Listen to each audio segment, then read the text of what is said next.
Welcome to the Inspired Riding Podcast.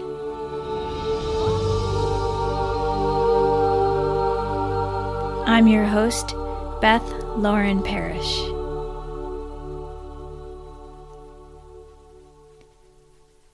Welcome to Season 2 of the Inspired Riding Podcast. I'm so glad to be back with you. I have some really wonderful guests lined up, and in this podcast, I chatted with Neil and Paul from Tayledras Grove Equestrian. They breed Connemara Sport horses in Western Australia, and they're what I call the real deal. They have found a beautiful way to be with their horses, and they continue to learn and expand their knowledge and share it with the world. They are full of wonderful advice and hilarity. I can't wait for you to take a listen to this and let me know what you think. Thanks so much for being here. And here we go. Welcome, Neil and Paul, for being on my podcast. I'm so glad you're here. And I'm just going to break the ice and start with, what was the strangest thing you guys have eaten this past week? I call it my garden veg, and that was where I was harvesting spinach and came across a snake today. But that's another segue. I make our own pizza bases and sauce, but then I do a chili pumpkin, like a caramelized chili pumpkin with spinach, feta, and mushroom on it. Mm-hmm. Oh, Wow. so good. Yeah. Oh, Yeah. Might be strange for other people, but that's just how we roll. One of our favorites. So that sounds very sweet and savory all at once, huh? It is. Yeah. It ticks all the right boxes. I love that. Cool. So tell me about your business and how you got started and why you call it that. Right. So the reason we got started was probably we moved to the country after living in the city and running through job after job, call centre after call centre, working really hard to make someone else money all the time and feeling replaceable constantly.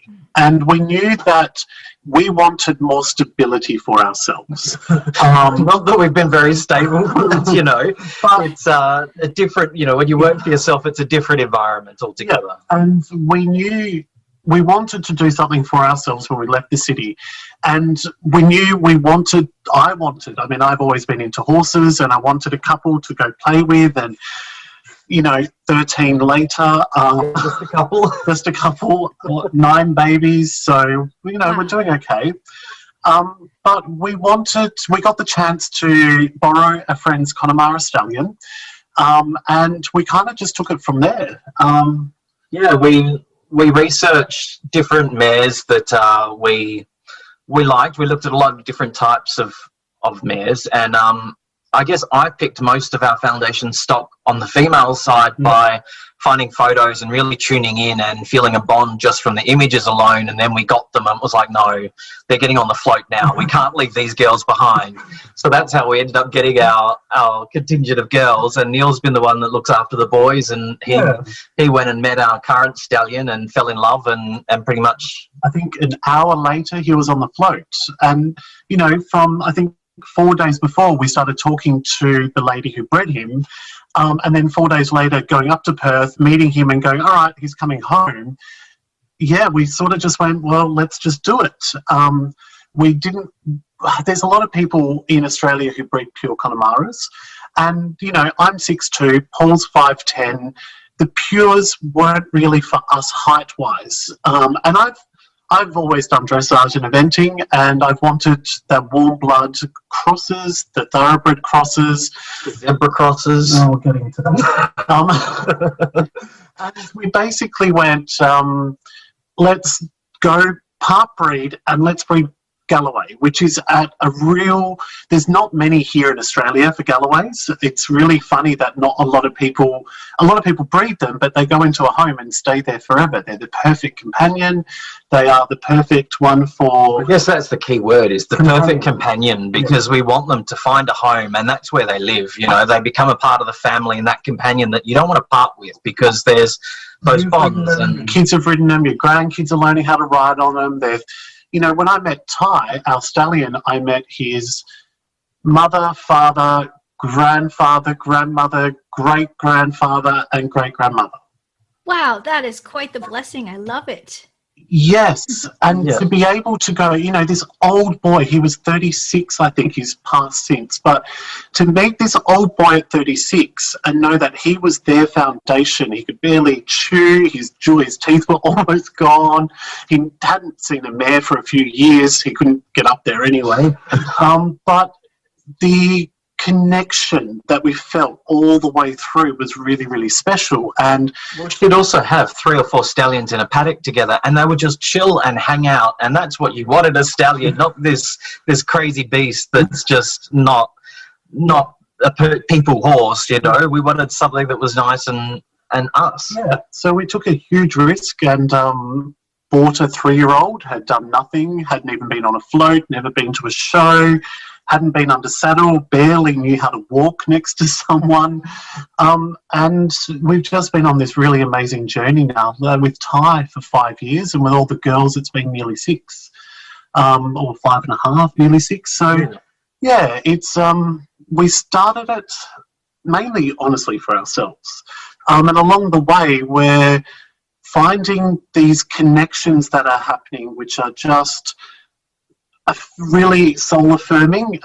You know, one's gone to a very good friend of ours. He left 6 months ago and just rave reviews. And then another one's gone to Paul's cousin, and we've just been getting lots of photos this week about her doing really well. And to know that our progeny, that we thought, oh, we'll just breed a couple babies, you know, we'll have a really good team, and now they're going out to other people and they're doing really well. It's what we've been dreaming for. Yeah. But I guess when we moved to the country, it was very different from not having a 9-to-5 job where you're up, you know, 7 o'clock getting ready for work and doing all of that. And when you've got anxiety and depression, you can have those days where nothing gets you out of bed.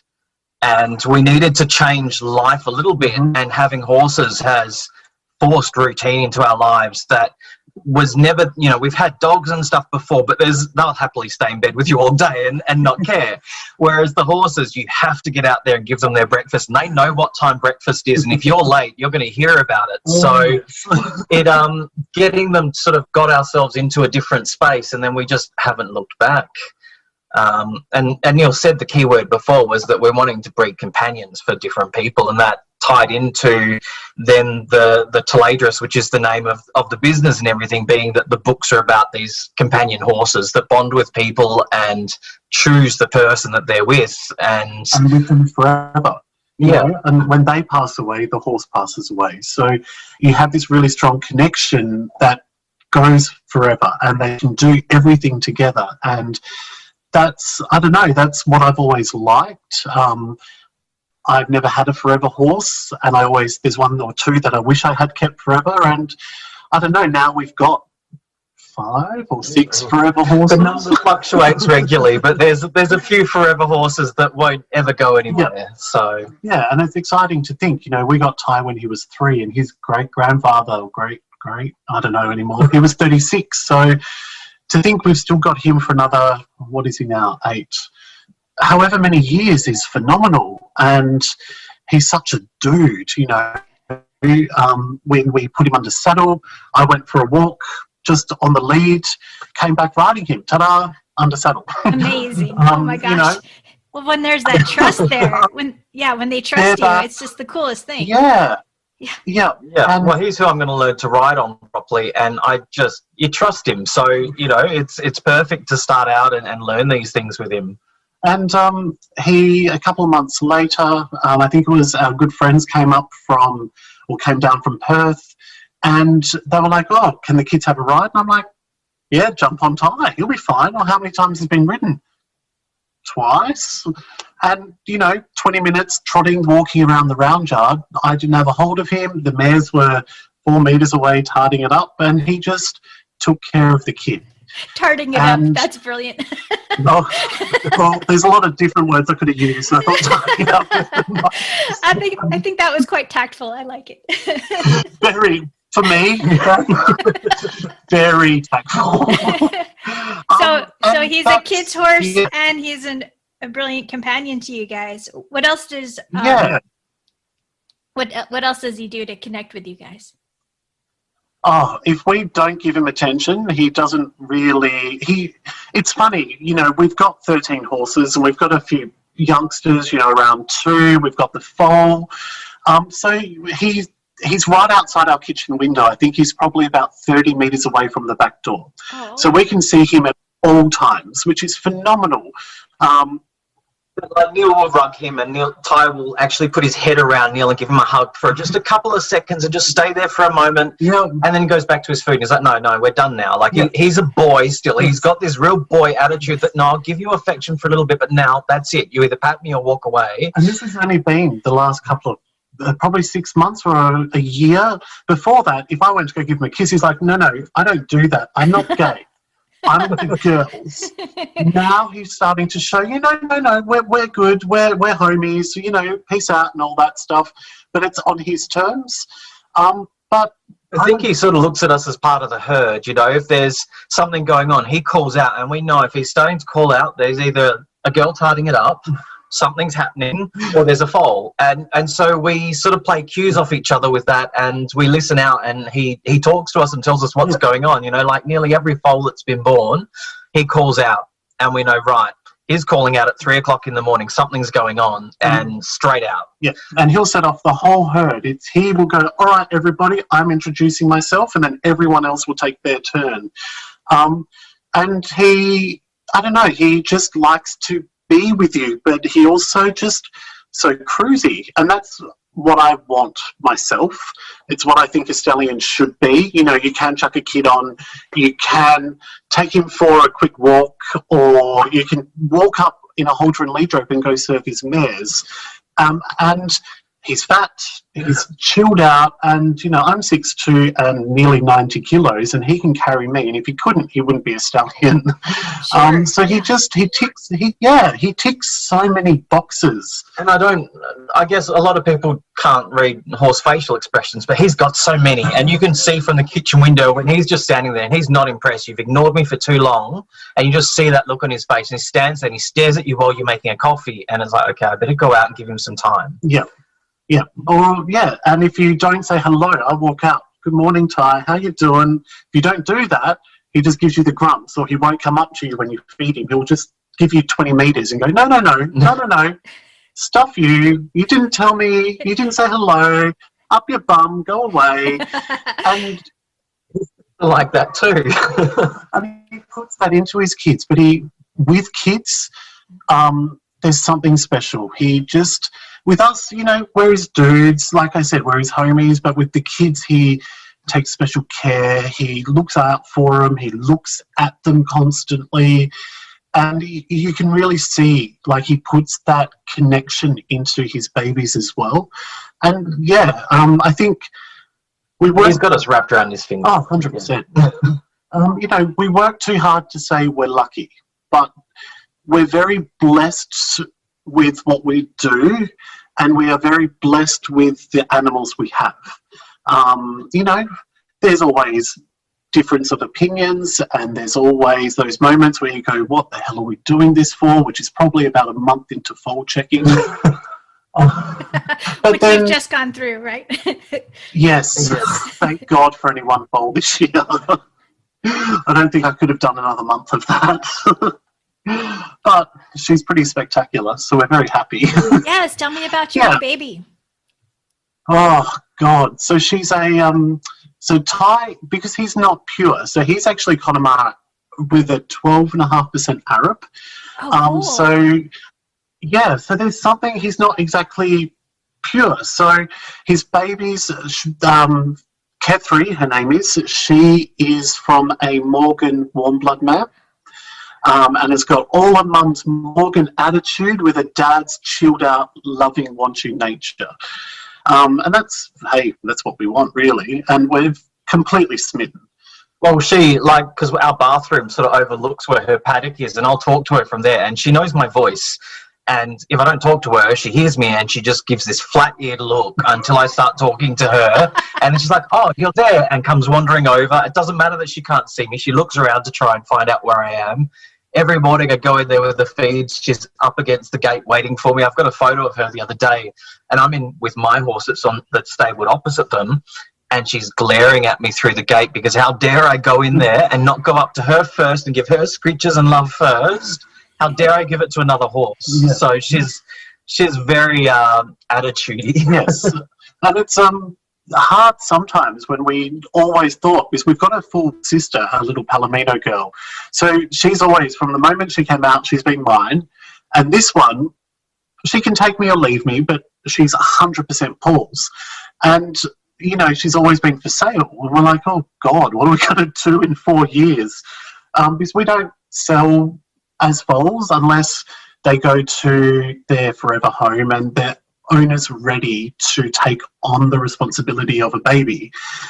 You know, there's a story, which is the last one, well, the last foal from 2 years ago, which was Donnie, came out of a beautiful little mare, and the woman that bought him knew before he was born that she wanted a foal from this horse, and the day he was born, she came out and she said, he's mine.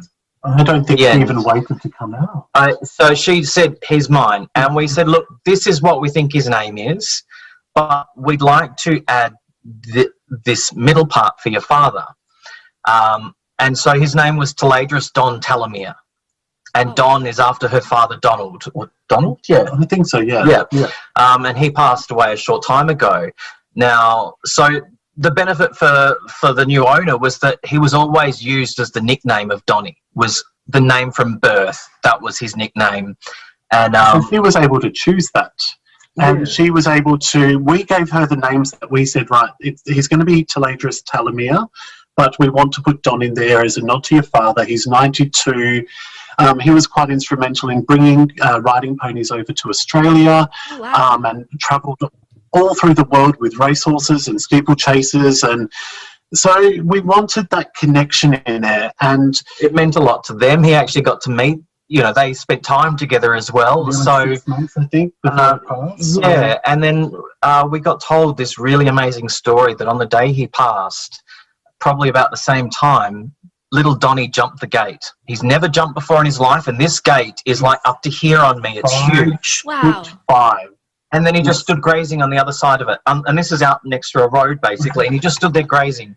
And the owner said that she feels that her dad took him for his first jump ever as a goodbye. Oh, I just got He was chills. a steeplechase rider. Yeah. Oh, yeah. my gosh. So when you hear those sort of stories, yeah. And then little Kethri, the night her mother went into labour, is the Bonnie's birthday. So Bonnie was a little girl with cancer that we took for a special ride on Thai.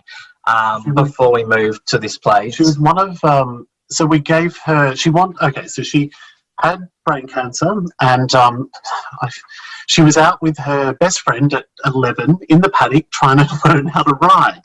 And I was teaching her best friend, and I'm watching them nearly kill each other. And I'm like, no, you can't teach her how to canter. She can't trot. So I just said, right, we are going to be doing lessons, and there's no choice, you don't pay.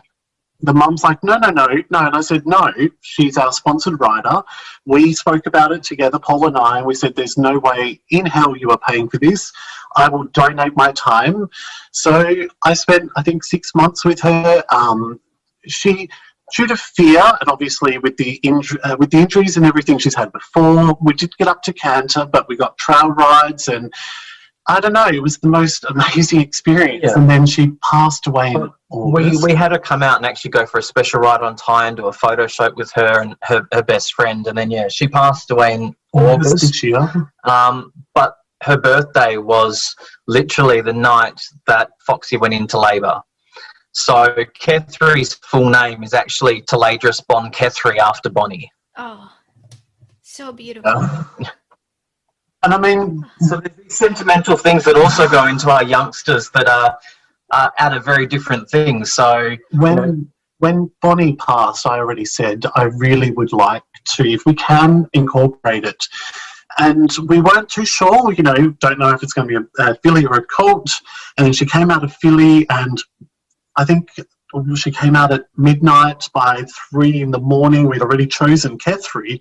We walked out and actually said Tayledras born Kethri, and she was drinking, and she turned around and you could see almost a smile on her face, and she winked, and yep, that's my name. So I love from it. only a few hours old, she knew who she was. And we spoke to Bonnie's mum that day, and she gave us permission as well to go ahead with it, which was beautiful. And yeah, the other parts, the names all come from the books written by Mercedes Lackey, where our stud name comes from. So that helps us to pick names as well a bit faster than having no idea of where to pull names from. But we try and pick meaning behind all of them. You know, Kethri was a warrior woman. Talamir was a wise king's instructor. So we sort of pick names that really suit the babies as well.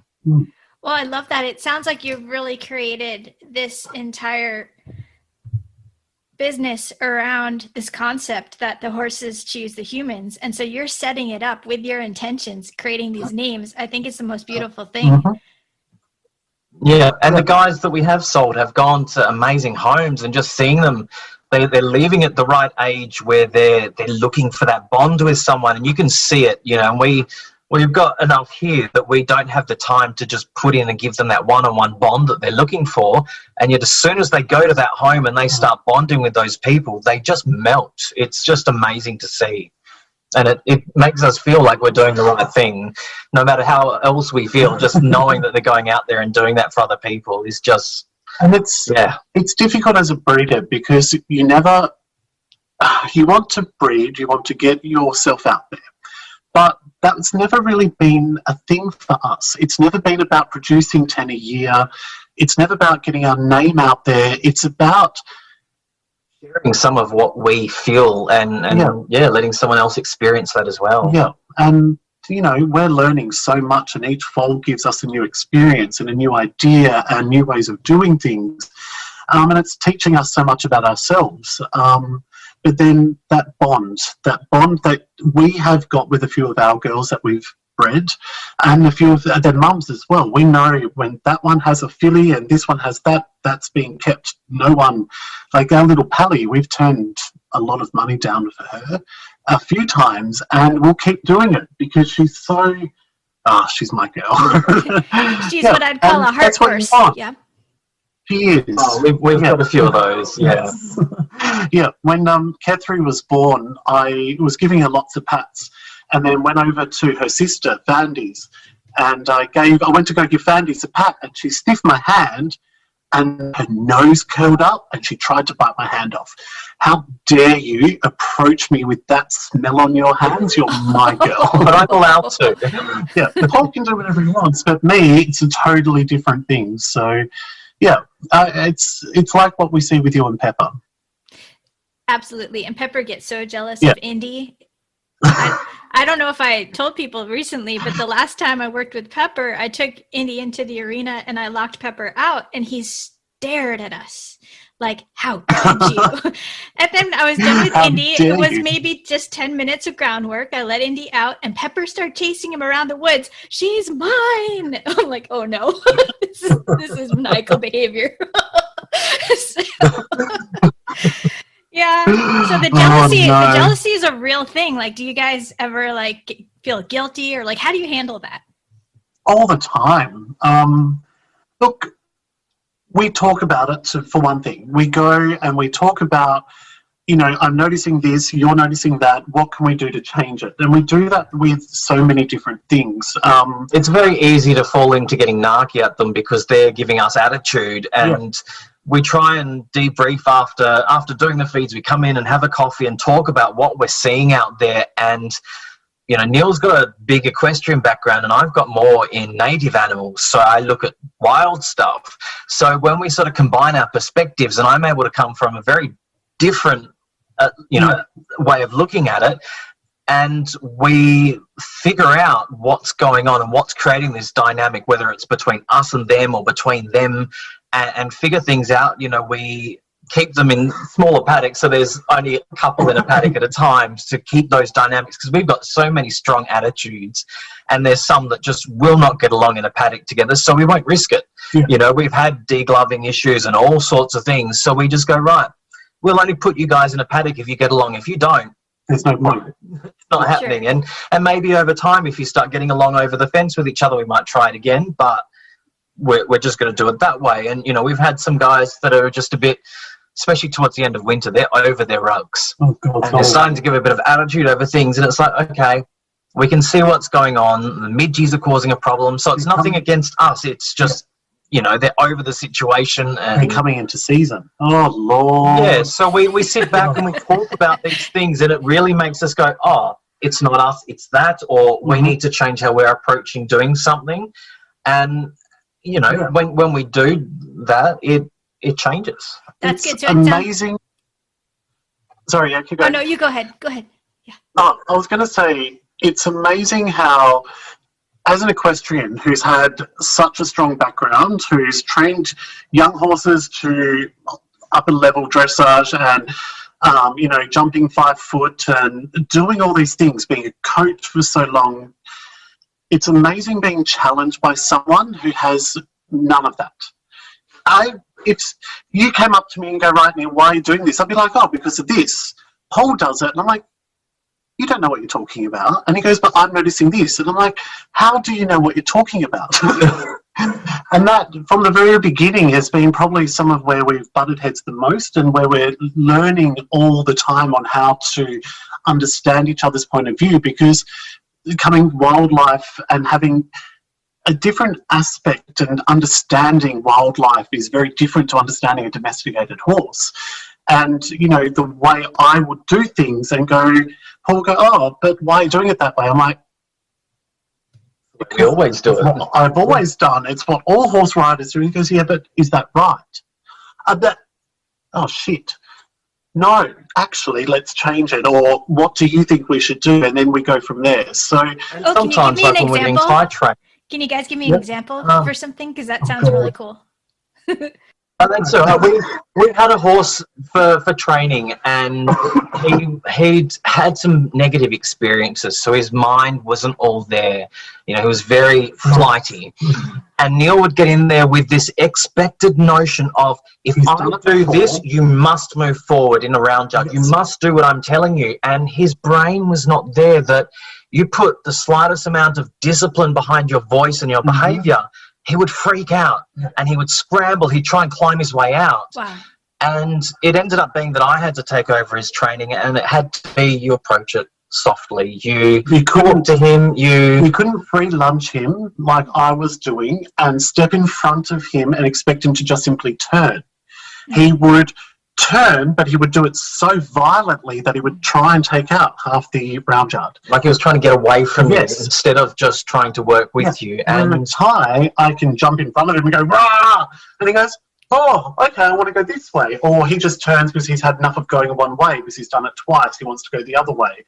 Whereas this pony, he was so beautiful, and we both had a connection with him, but if he even went into his paddock with your hat on the wrong way, so your mind in the wrong place, that's it, gone. And he would... Nothing would bring him back, treats and things like that. You had to give him time and be there and be present with him to actually get him to come back and work with you. And I guess Neil got quite frustrated in that situation because he wants to do things how he knows, you know, all horses should work like this. He's done it all before. That is my go-to. He's done it all before. So there you go. It doesn't mean it was done right, and it doesn't mean it got through to him. It's just like people. We all learn differently. And if you didn't learn a way that actually makes it cohesive to yourself, then, you know, me with maths, I can do basic maths, but all this trigonometry and variable fractors and pi and all this stuff, I don't know. That's what calculators are for in Google. Like, it's not me. But if my approach to learning it was more, I had someone doing it one-on-one and focusing on what would actually make it make sense to me, then I might very well use more maths in my life. But I look at the horses in the same way, that we need to take the approach that's going to make them think and understand. And if they're not thinking and understanding, what's the point? Just because you've got them doing what you want them to do, they don't understand why the hell they're doing it. So what was the point for them? And funnily enough... Such a good point, yes. It's quite common with us as well. I've got the typical ADD brain where I don't think things through sometimes and just go hammer and tongs, let's just do it. Then Paul goes, what about this? I'm like, but I've got this in my head. So one phrase we've actually developed together, well, more Paul, but we've worked on over the last 5.5, 6 years really has been turn your hat around. Because we're always wearing a baseball cap. By physically putting it backwards, we've got that idea that we can now think from a different perspective. You flip your attitude. Yeah, use the other side of your brain. I love Do that. something different. Yes. Think differently.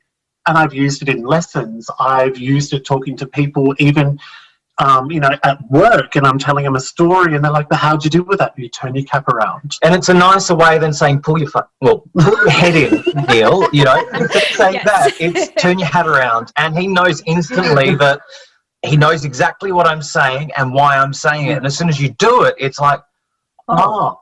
I love you that. just breathe. I had that Makes you stop. image. I had that image of Robin Williams on the desk in Dead Poets Society. Like, just look at it from a different perspective. Do you remember that? Yes. Yeah. But sometimes that doesn't get through. And, I can look at it from a different perspective, but it's always my perspective. Well, turning my cap around, it gives me and allows me, especially because I've got that crazy ADD brain, to put myself from this overaction over into that and go, oh, actually, you're right. God damn it. Let's move forward. Work with this. Let's cool. And, one of the biggest things, we trim all our own horses' feet. So sometimes, one of our girls, about a year before we got her, got bashed up by another pony. She's 15.3. This pony was 13 hands. Put her into a fence and ripped half a hoof off. Oh, wow. Also, she's got severe scarring over her back leg. So when we got her, every time we went to a back end, she would try to take your head off at 100 miles an hour. It was zoom. Yikes. And now, 4.5 years later, we can walk out into the paddock without a halter and lead rope on, pick up her feet. So, but we have to work with brushing the back of the leg, stretching the leg out, stretching forward, stretching back, especially that one, because she's so stiff she can't even canter without bucking. So once we do that and we started thinking, what else can we do? Because you couldn't go near her back end, even to get her on a float. She would just lash constantly, and you would almost be at the risk of breaking a leg. It was that violent. And the fact that I get behind her, grab a rug, pull it back and, fake it and twist it and do all these things, and she just looks at you and goes, yeah, whatever. But it was never about her being nasty. No. It was sort of a fear, and there's so much pain associated back there that she needed to learn trust in us, but also to know that what we're doing is not going to hurt. And once she got past that, it's like, oh, it's okay. But if you approach her like some farriers can be very much of the mind, if they don't stand, whack. That sort of behaviour. With a horse like that, you do that, no, she's gone. She will do whatever she can to go. And over, and then she's just frazzled and a typical chestnut mare. So wonderful phenomenal. that she got you guys to be that patient and that quiet with her. So it's taking a lot of work and a lot of time, and it's a lot of back pain, honestly, because it hurts to bend over.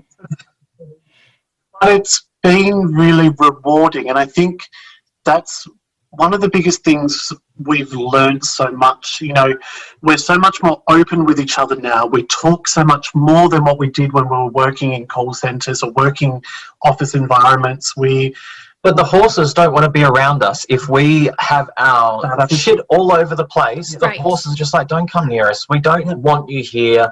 Go away, sort yourself out and come back. And they've made that attitude to us very clear. And it's been what helps us go, right, horse feed time or horse time, just leave your baggage at the house.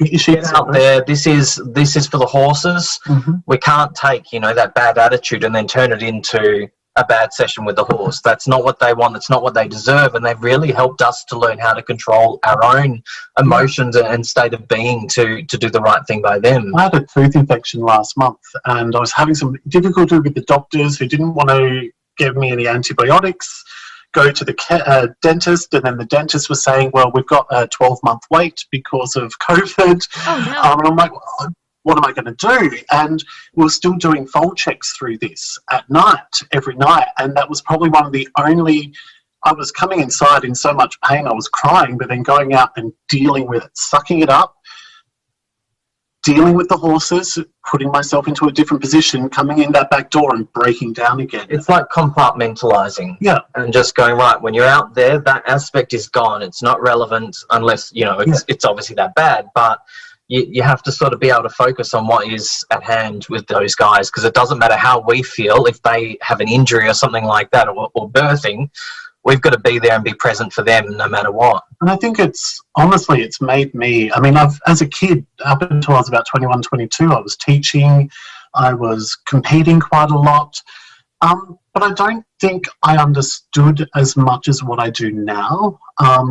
But I also ask the why of things, because I don't know, and I want to know why you're making it run in a circle. I understand it's going to give it muscle tone, but what exactly are you trying to teach the horse? So I'll ask those questions and make Neil give me a valid answer, because if I'm going to teach a horse to do it, I want to know what I'm doing and why I'm doing it. So I make him think. That's really wonderful. It's work. He's challenging you in the best of ways. But, I caught up with a friend when we first moved back down here. We'd already been in horses for about 3.5 years, and I hadn't really ridden much. We'd been doing some training and stuff, and then caught up with a friend I hadn't seen for nearly 20 years. And when we competed with each other, we were hardcore. We were hard up against each other, competing, still best friends. But, when it came to getting on that cross-country course, it was, you're not my friend, you're my competitor. Let's beat each other. And now she goes, Neil, your skills have actually expanded so much more. And I'm like, but I was a good rider then. She goes, yeah, but the way you handle yourself, the way you understand now. And honestly, living it as we are now, but then also the way Paul has challenged me nearly every step of the way to think has actually made me go, right, what's happening? What are the external factors? What are these factors, those factors, and these factors?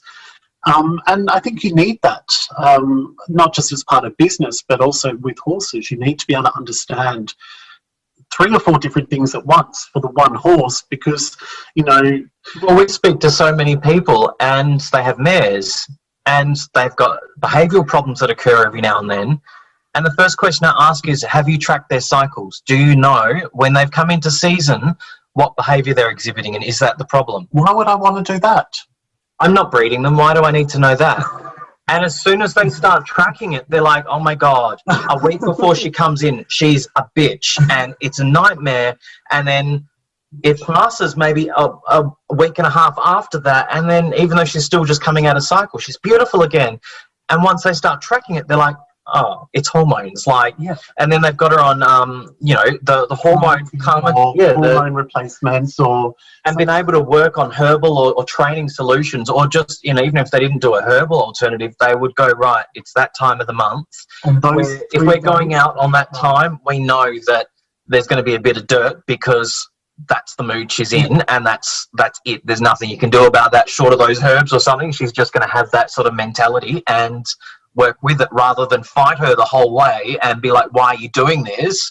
You're my perfect pony every other time. If you know that it's something as simple as hormones, it's a no-brainer to me that, you should track those things on an animal. If they cycle, then it does hormonal differences, which means behavioural differences, and it's something so simple. And horses are very much the same, of course, you know this, but they're so individual.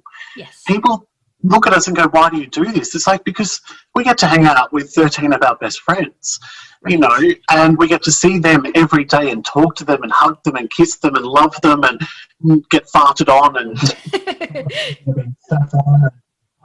nearly been kicked in the head because we're 5 minutes late with dinner. But there's always a reason, and there's always an understanding that we know why. They're in season, they're really tired, we're pushing feeds back because, it's dark at 8 o'clock, not at 6, so we can go out later, so they have to go back later. So we make all these changes to them, and we understand the environment to make us understand them better. So would you say that these horses has helped you become more intuitive? I grew up in a hippie family, so I've always been pretty intuitive and trusted my gut. and I was taught to do that, whereas Neil sort of had to learn along the way a bit more. I've learned more when it comes to the horses have definitely made me a lot more confident when I look at tarot and trusting my gut. It's also, you know, with the tarot and everything, it becomes intuitive to read a person, whereas the conflicting emotions of reading people gets a bit much. So on the people side, both of us have both actually said we need a break, but the horses we're always open to.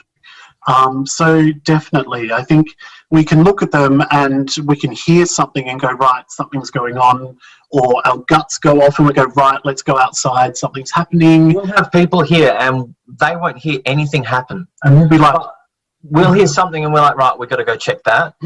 And they have no idea that a horse is called out or anything, but we've heard this squeak from the back of the paddock and we know that something's wrong, or just to go check. And, you know, it's, I guess people don't realise there's a lot of benefits to it. And one of the things for us is that we do a lot of our healthcare in hand. So we've had a mare deglove herself and we've reattached the skin, bandaging and things like that. So, I mean, just this morning, our Pally filly got her legs tangled up in the fence, just tidying it up in not even 5 minutes while we're getting feeds out to the guys when the fences were turned off. And she got both back legs tangled in it and was on the ground and we had to cut the fence. It honestly looked like she'd broken a leg. She oh my gosh, couldn't she get okay up now? And, oh yes, two tiny scratches, no bigger than your thumbnail. Which, Yikes. oh my but we're God. so onto things that Neil didn't even know how he got to the fence line, and I was already, you know, a couple of minutes behind him with pliers and a hammer, just, you know, the things we needed to fix the fence and get her out of it.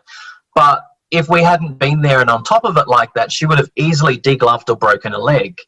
And by being so aware of the noises, we know what our fence twanging sounds like, and we know that if there's something like that happened, we need to go check our fences. And people, it's interesting because you have guests and they don't hear a thing, they don't recognise any noises and stuff, and you start realising, wow, I'm actually that in tune to what's going on, and maybe I didn't hear it, but I knew something happened out there, so there we are. Yeah, you're totally connected energetically. That's the most beautiful thing. I don't know. I think there's so many people. I think it's becoming more. Hang on, gathering my thought. I grew up with some very hardcore people. Everything was done the correct way, which is what gave me such a passion. I always had a passion from the moment I could walk, but for doing it right.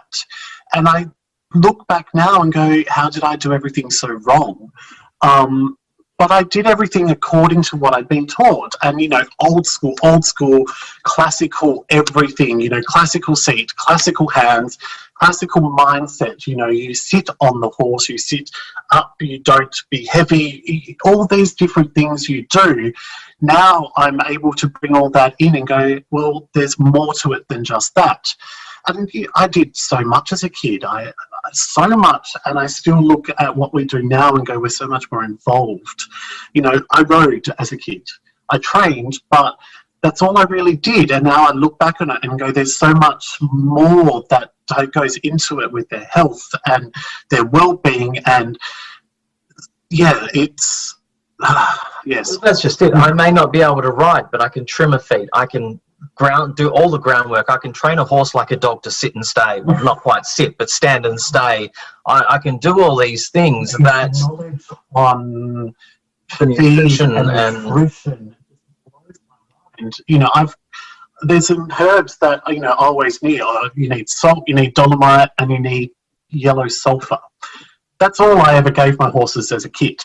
Now there's like 20 herbs sitting on the table because of the work Paul's actually done. Now we get people message us and go, oh, have you heard of this? What does it help with? And we're able to go, oh, well, this, and this. And the people I knew growing up that had horses, yes, they could ride, but they outsourced everything. Whereas my riding skills aren't there yet, but everything else is done in-house. So my knowledge of all these other things that go with caring for these animals is beyond what I thought it would be. Yeah. And some of the things like doing the herb stuff, I just discover more and more stuff that I was like, wow, I didn't realize I actually had this floating around up here, and people ask us advice and all of a sudden this stuff pops out and it's like, oh, It's like there's this other component of my brain that holds all this knowledge, and when I get asked this question, it just goes blur.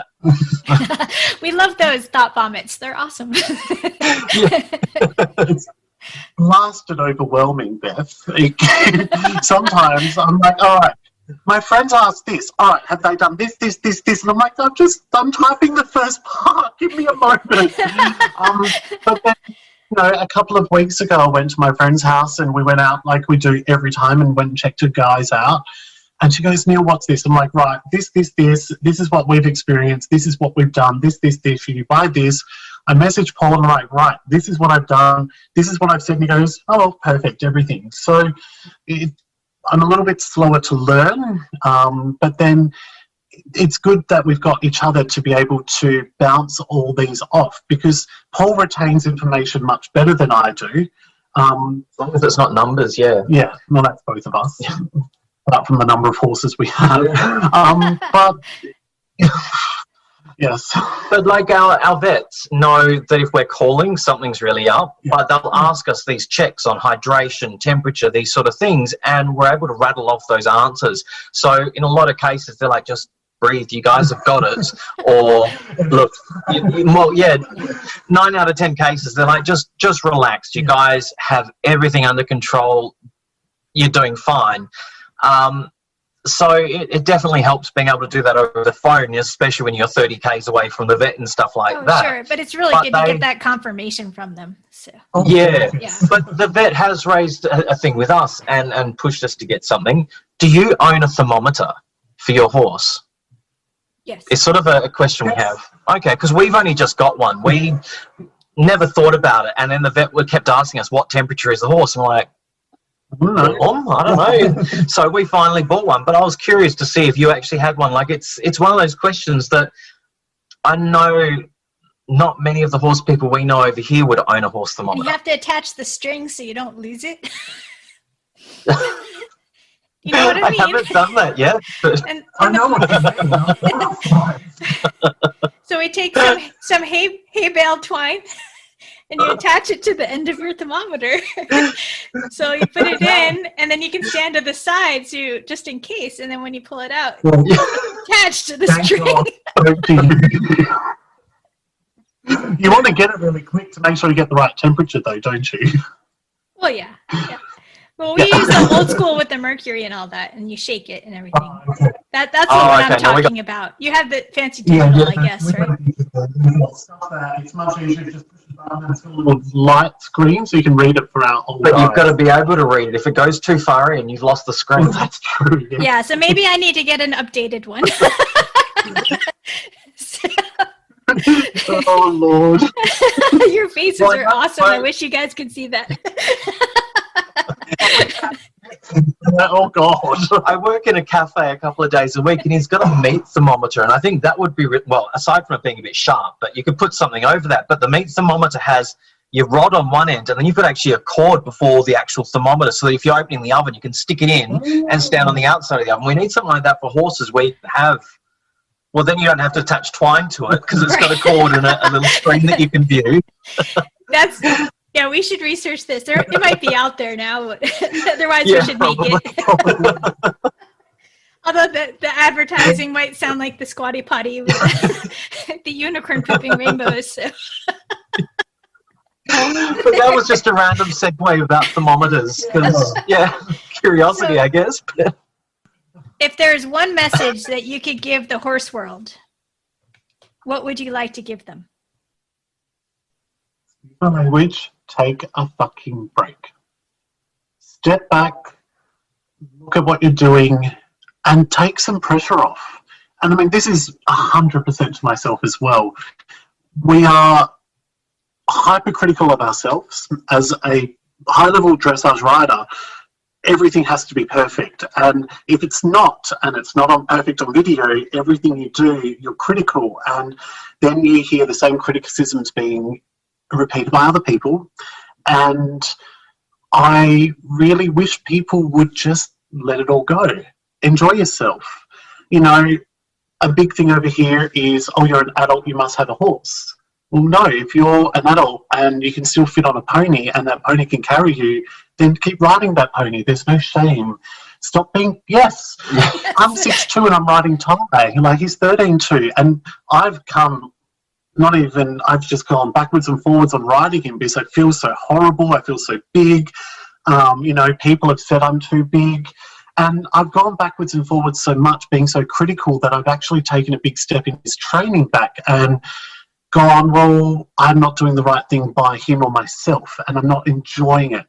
So the horse world needs to take a step back and stop being critical of themselves and stop listening to other people's criticisms. And I think that sort of ties in with what my message would be, is think about the why.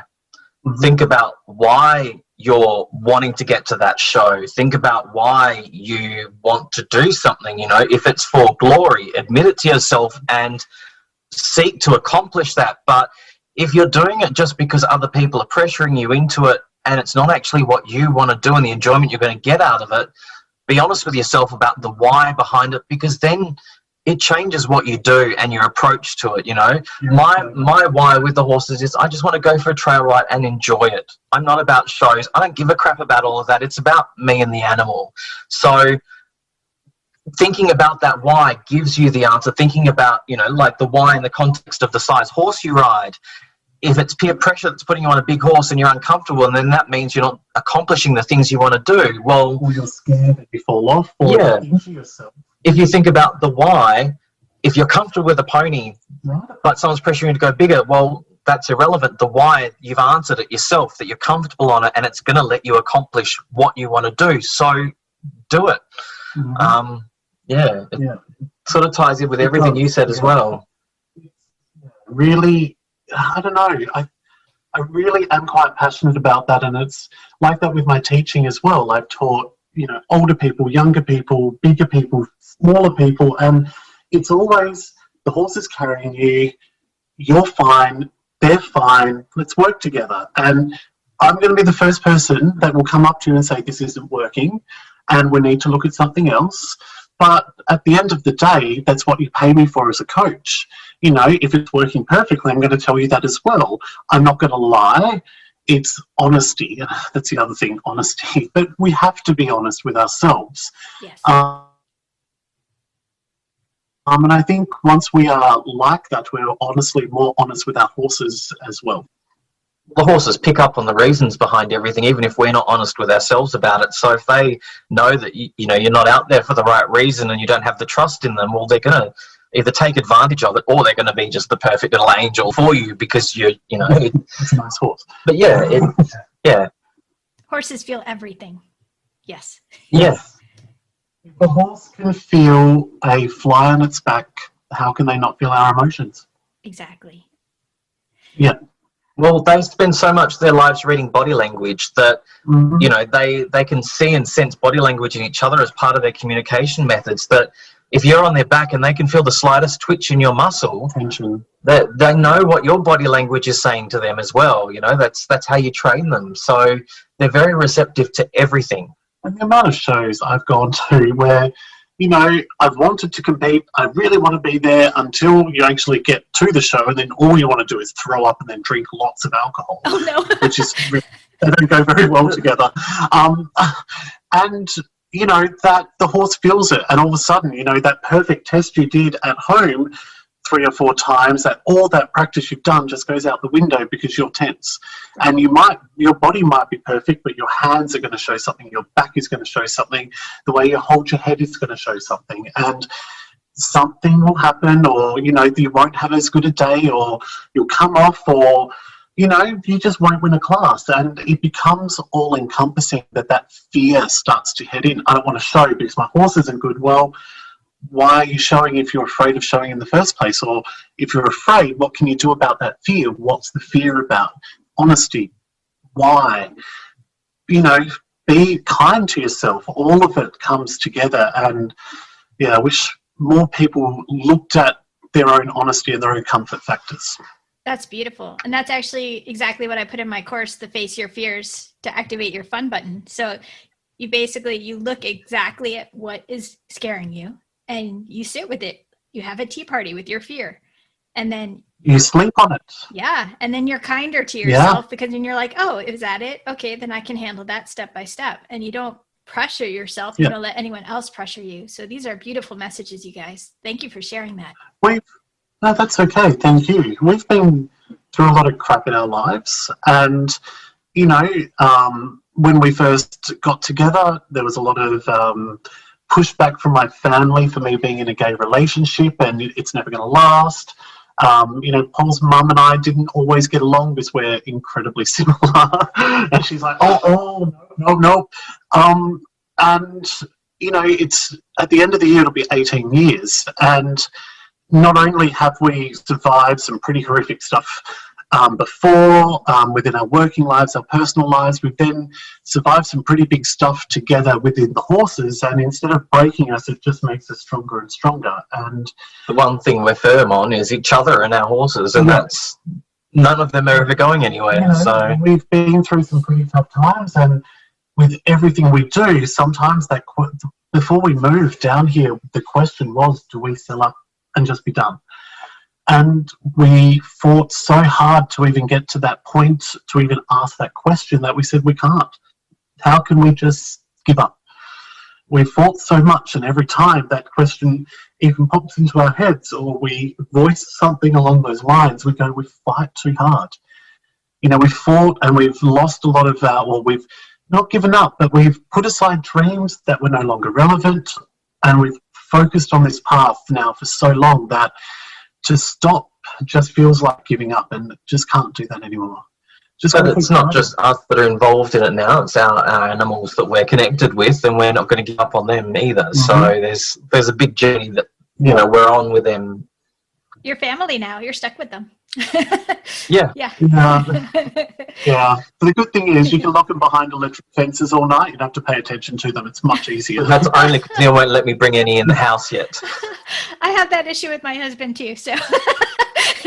I've always dreamed of building a house and having a sunken lounge room that is actually a stable, and the lounge is built around the stable. Oh, fun. Oh my gosh, that sounds wonderful. Especially for foaling. Or a two-story bedroom, last floor that looks over the foaling stable. So we just look down and go, yeah, she's fine. Much easier. There was actually an apartment in North Carolina I was house sitting for, and it was right above the stables. So I could hear everything going on in their stalls while I was upstairs in the bedroom. It was trippy. It's how it should be. And it's how they lived in Europe for such a long time. Like, eventually, if we ever build, that's kind of the design we'd like to go with. Cool. Especially over winter, the body heat of the horse is rising, and if you're a story above that, you get a certain amount of warmth coming up, you know, built-in heating that way. Sure, that's very true. So how can people find you? Like, what are the best ways to find you online? All right, so our website is www.tayledrasgrove.com. And good luck spelling that. I'll put it in the description so people can find it for sure. And then, on Insta as Tayledras Grove Equestrian. And Facebook as well. And then personally as Michelle's Leighton Penfold. So, and then there's a YouTube channel, but that's sort of floating around. I don't think we've got a set name on that one yet until you get 100 followers. I don't think you can pick your name, so that's still floating. But I'll certainly put links on there for you guys so everyone can find you. And you have some new products that are quite fun. Do you want to tell me about them? all right. Well, I guess part of being an equestrian is either thinking or saying out loud a few swear words a few times a day. You know, there's always that moment where you walk outside and go, fucking horses. You know, something always happens, or a hose that's been pulled out of its sockets and it's in the paddock, or... So we created a range of mugs sort of based around some of the things we think and say, and... I don't know, I'm changing it a little bit because we were making them ourselves and we're changing that up. So they're still getting updated at the moment. But we've got those. And then we started some T-shirts that there's a saying that Neil has told me the whole time, shoulders like a queen, hips like a whore. And I thought, I totally understand that, but I don't feel it's not appropriate to put that on a T-shirt, maybe a mug, but I reinterpret it as shoulders like a queen, hips like Shakira. So there's that T-shirt out there to loosen up and have a bit of fun with things. And shoulders back, you are a queen. Whereas if you're a guy or a girl, you're a queen, and you should be riding your horse proud. Yes. Shoulders back, shoulders up, but your hips need to be able to move. They need to have freedom and flexion. Otherwise, we can't move with our horse. And it was actually a couple of months ago, we went to a dressage competition in our local area. And I saw an old student of mine, and I used to teach both mother and daughter. So I approached them, and the mother screams out across the pony club, Sammy, do you remember Neil? She goes, Neil who? She would have been 6 or 7. The guy who told you shoulders like a queen, hips like a whore when he was teaching you. And everyone was like, oh. That's brilliant. I don't know who told me, but that's how you ride. That to me is a good classical seat. So I guess with our products, we're trying to incorporate some of the phrases we use, and I guess, come up with where we're creating some of those. The oil is something that is in progress, and that's a herb blend that I use with our guys. That I'm still working out how to be able to produce it for people. I'm still tossing up whether to actually sell the oil or sell the recipe in part of a horse book. So we'll see what happens. That's really with that. cool. What will be the results with the oil? Look, it's got herbs like turmeric and different things like that. So it's a bit of joint relief, which, do you know, turmeric, if you feed it daily, can be like bute for horses. It's actually got those pain relief qualities to it. I take it for my body. Yeah. Yeah, exactly. So feeding a blend of herbs that are for joint and just overall well-being and condition. I've also got things in there that are anti-parasitic, so it helps reduce any parasite burdens and things like that. So we've seen with the grey horse, it actually started getting its colouring back on my oil. That's really cool. A lot of benefits.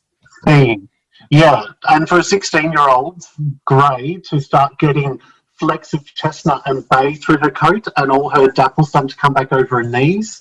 I mean, our pregnant mama has dapples, and she's, got a 2.5-week-old foal, and she's still covered in dapples. And she's 3 weeks old right now. Oh, wow.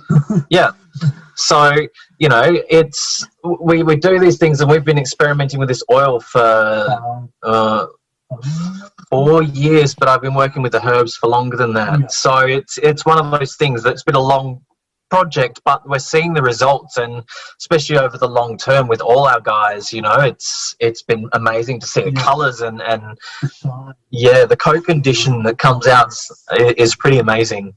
That's wonderful, and I'm sure they'll move better as well with the joint support. So yeah, definitely. Yeah, cool. Well, if you ever create it and have it shipped internationally, I'll definitely get on the list. So yes. Sounds good. Yep. Yes. Well, we're definitely it's always in progress, but it's always getting closer and closer, and the happier we're getting with it, the more we're happy to start, showing other people and giving out promos and getting other people to test it and letting us know all their results. So, excellent. And the good thing about it is you can either cold infuse it or heat infuse it. So you can actually heat up the oil, stir it through the powder that we put with it, and you can use your own type of oil if you prefer sunflower or canola, or I think in America it's rapeseed over there, canola. Okay. Yep. And then, or the people who've got lots and lots of money go with the higher level oils. I prefer canola because of the levels of omega and the lastability. If you use something like linseed, it has a high chance of going rancid quicker, whereas canola is quite stable, so it means it's got a longer shelf life for doing those sort of things. But if you ever get the oil, I would recommend trying a heat infusion because I love the smell of it. It's amazing. I stand there and I sniff it for a while before I cover it and walk away, but it's so nice. Well, perhaps you can make a little recipe book, like an ebook or something for us. That would be awesome. Yep. Yeah, the plan, that's why we do a herb a week on our page. Cool. A few tips on the herbs, and the long-term goal is that's going to be turned into a book with a bit of helpful advice for horse people to change up diets and look at different things that they can add and have a bit of fun with. I love it. That's awesome. Yeah, I've seen those on your Instagram. They look great. So, yes. Yeah. Learning and developing and changing, and it's good fun. It's been really funny, after working in call centres and being in office environments where, especially for a call centre, you're the first person or the first point of call as they come through. And for a long time, basically the whole time we've been doing horses, for us, we went, you know what, we've had enough of being the face of anything. The horses became, our profile, we just went, well, we can't be bothered running two profiles and trying to keep up with messages on both. So we amalgamated, and then the horses became more of everything for us.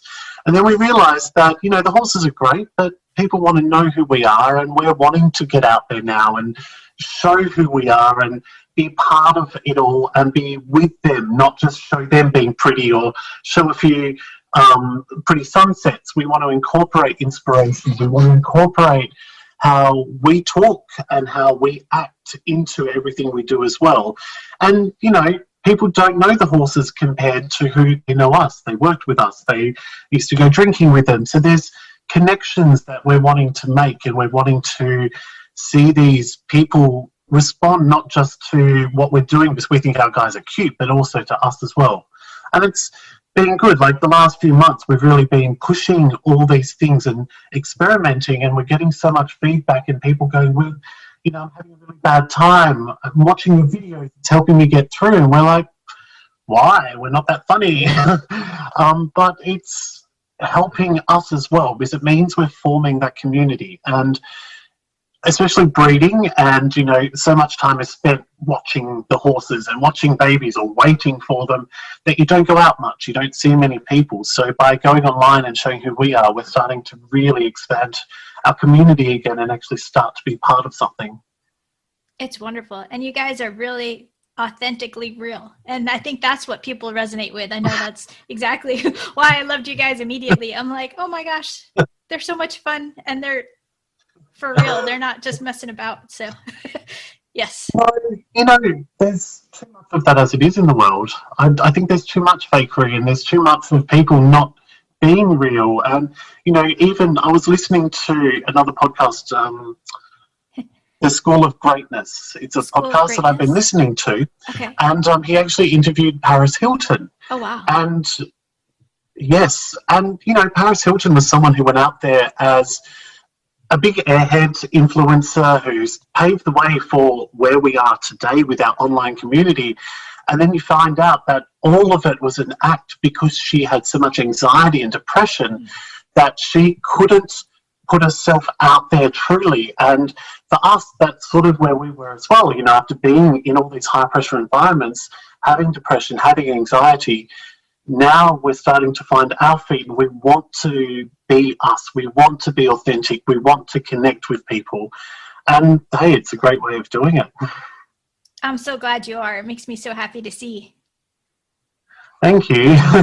You're welcome. Now, is there anything else that you guys want to talk about that I didn't cover? We've covered a lot. I guess the name, where we got Tayledras from. A lot of people don't really understand. Tayledras is how to say it. Tayledras. You can spell it however phonetically you like. And I'm sure that Mercedes Lackey fans would probably be outraged at our pronunciation, but we go with the fact that we're Aussies and we say things really weirdly, so that's just our interpretation of it. So the Tayledras are...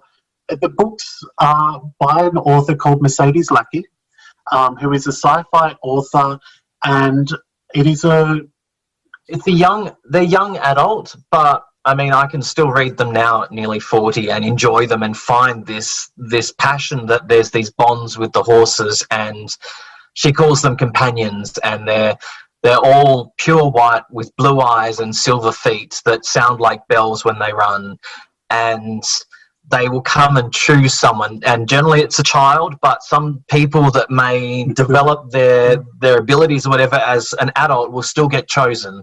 And the horse will come and choose them and speak in their minds and say, I choose you, get on my back, basically, and it takes them to the school where they learn how to be these amazing people. But along the journey through these books, they go and find the Hawke brothers, which are otherwise known as the Tayledras, and they're the people that They bond with other animals. Connect with the land, heal the land, create gardens and places of beauty and rest and peace. It's about restoring balance to the earth and to the bodies that are within it, whether it's a human, a plant, or whatever.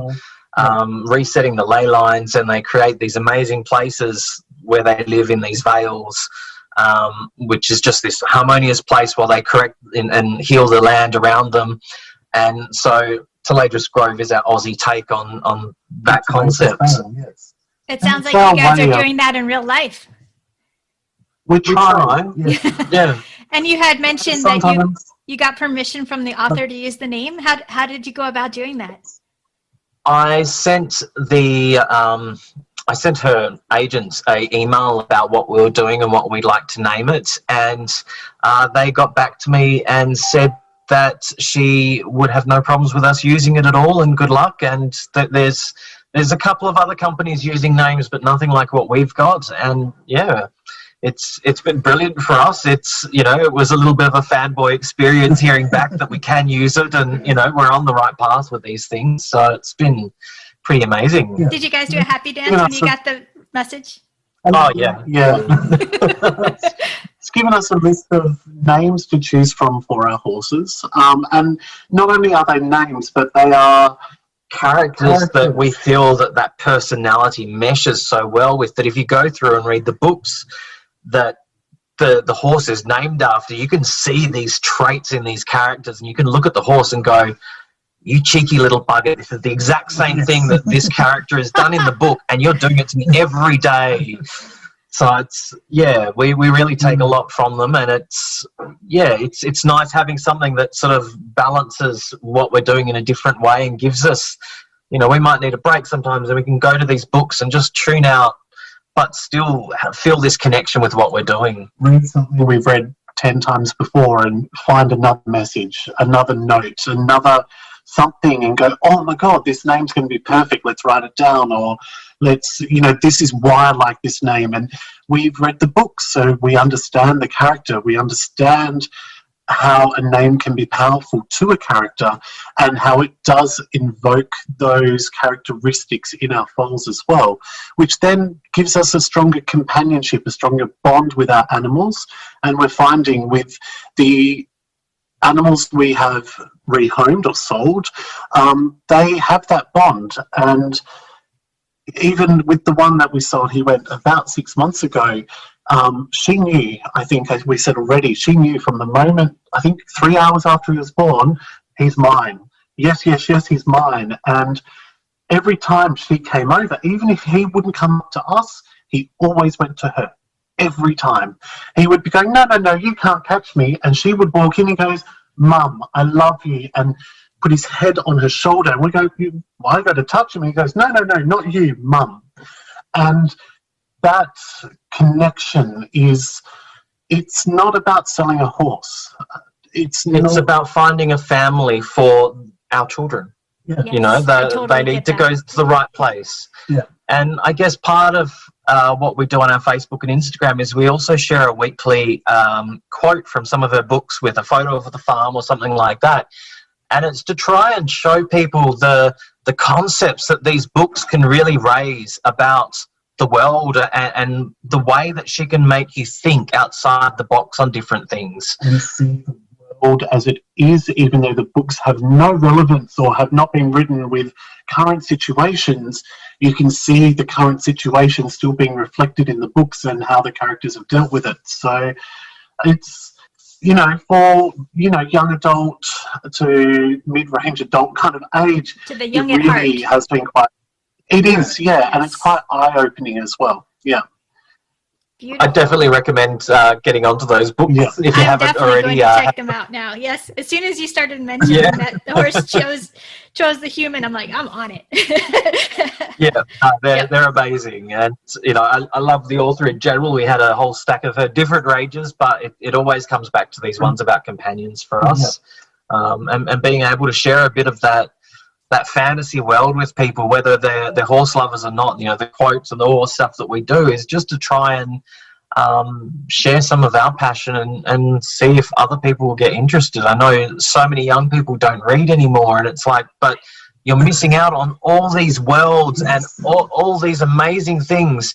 Like our nephew wants to wait for everything to be a movie, and I said there's so many books that the graphics aren't there for to make movies yet. If you read these books, when maybe when you're our age and they finally make it into a movie, but you're going to miss out on so much if you wait for movies. There's these worlds that you're missing out on, just getting out of your head and getting into these amazing places. And Absolutely. I think for both of us growing up,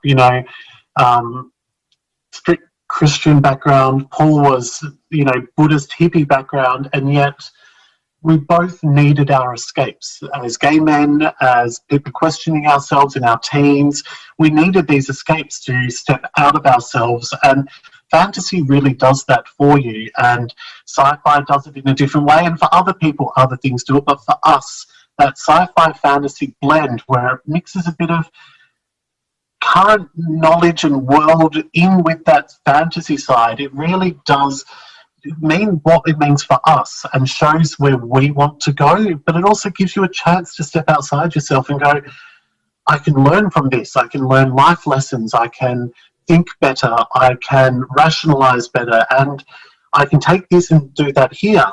And that's what we all need sometimes. Random segue from that though, I learnt to read before I went to school, and my first book that I read on my own was a little novel, Dr. Dolittle.